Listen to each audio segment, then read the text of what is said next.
Fala galera, beleza? Neste vídeo vamos aprender a respeito da nomenclatura dos hidrocarbonetos de cadeia ramificada, que nós temos algumas particularidades em relação àqueles de cadeia normal.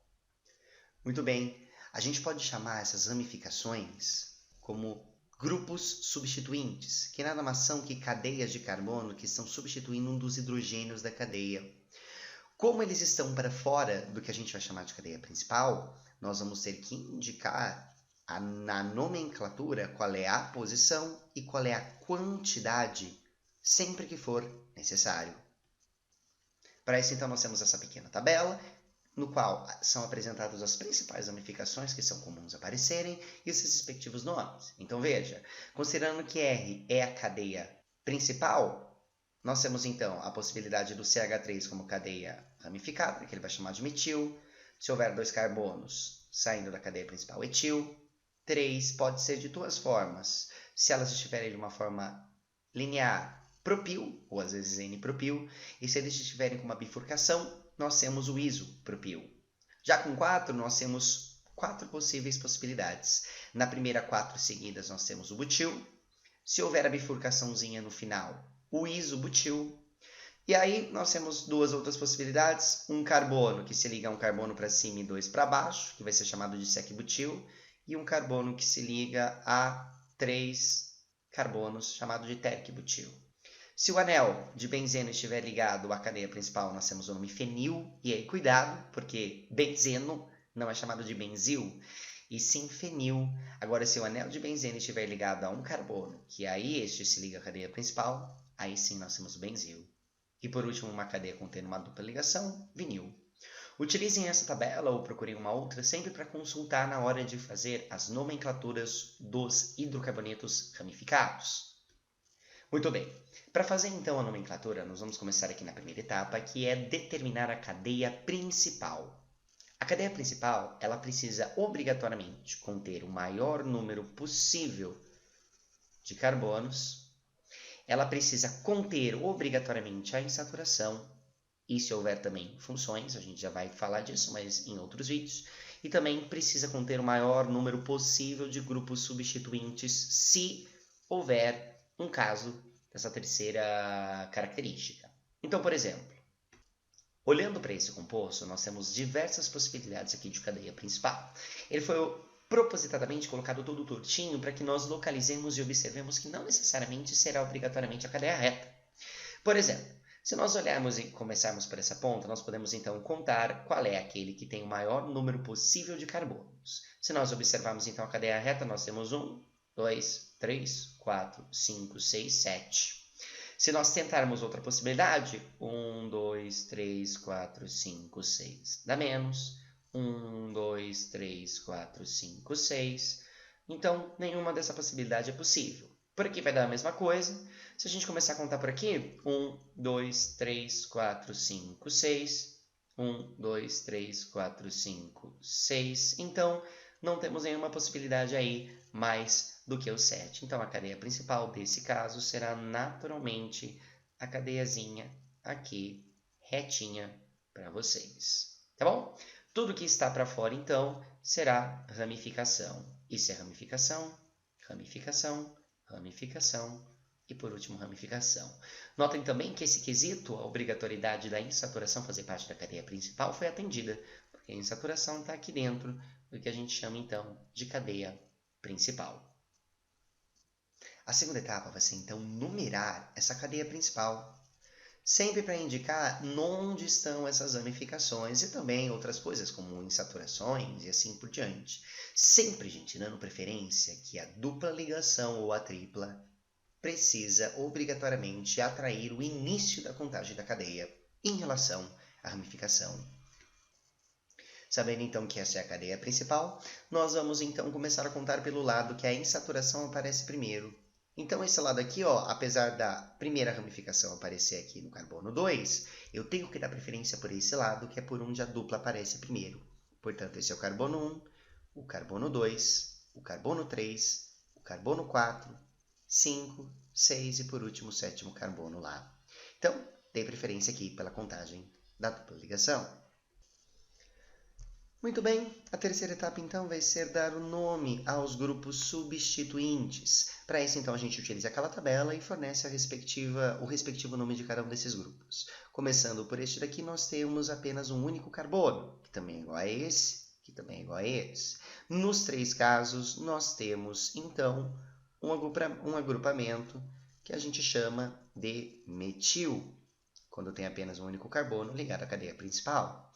Já nesse segundo caso aqui, nós temos um agrupamento com 2, que nos dá o agrupamento do tipo etil. E aí, finalmente, nós podemos dar nome à cadeia colocando as ramificações em ordem alfabética, não é na ordem numérica que elas aparecem. Então, vamos lá. Nós temos, então, a primeira ramificação aqui aparecendo no 3, mas como nós temos que dar preferência para a ordem alfabética, eu vou começar pelo E, que vem antes do N.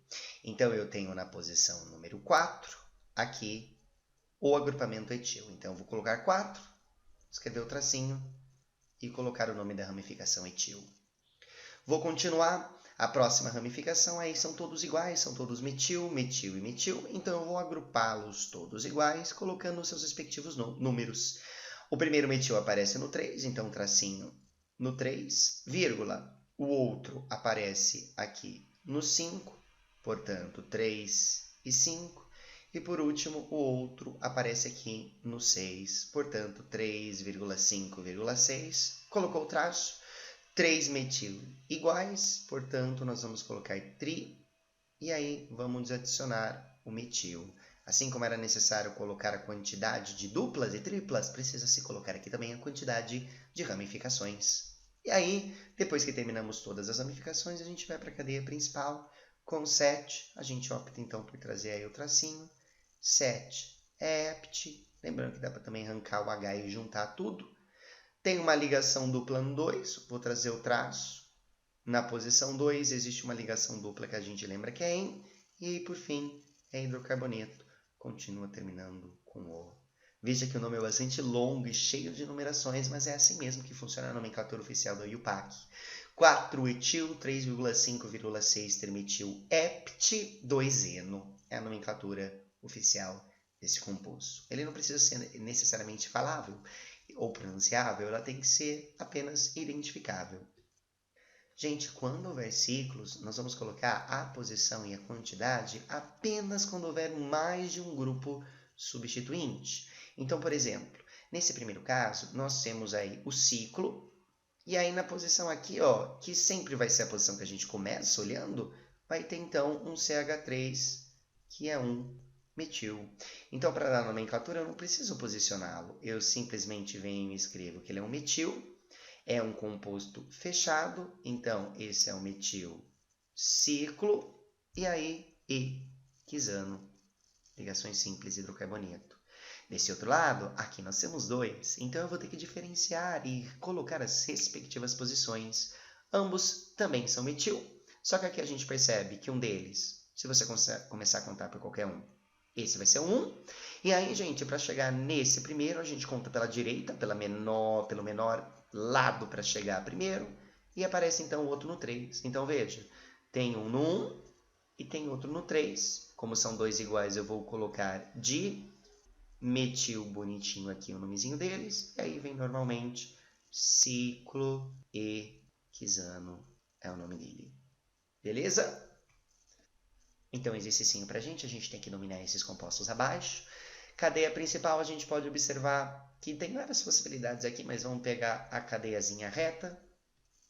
Então, essa daqui fica sendo a cadeia principal. E nós temos metil, metil e metil nas posições. Qual lado aparece primeiro? Tanto faz. Portanto, 1 no 2, no 3 e no 4. A nomenclatura deste daqui, então, fica na posição 2, na posição 3 e na posição 4. Existem 3 metil, por isso trimetil. 5 carbonos no total, pente. Aqui não precisa separar por traço, só tem ligação simples pentane. E terminamos, então, com O. Esse é o 2,3,4 de trimetil pentano. Já nesse B aqui, para ter cadeia maior, 1, 2, 3, 4, 5, 6, 7. 1, 2, 3, 4, 5, 6, 7, 8. Por enquanto a cadeia reta é a que ganha. 1, 2, 3, 4, 5, 6. É isso aí. Não tem outra possibilidade sem ser a cadeia reta. Portanto, pelo lado no qual aparece a primeira ramificação, primeira é pela esquerda. 1, 2, 3, 4, 5. Este daqui é metil e esse daqui, gente, é formado por 3. Como existe a bifurcação, é aquilo que eu disse para vocês. Consultem a tabela, vocês vão ver que esse aqui é o isobutil. Portanto, I aparece primeiro que M. A gente vai começar então por ele. Na posição 5 existe um isobutil, traço. Na posição 3 um metil. E aí nós vemos no total de 8 carbonos, certo? Portanto, metil oct só tem ligação simples e termina como hidrocarboneto. Portanto, 5 isobutil, 3 metiloctano. Beleza? Valeu!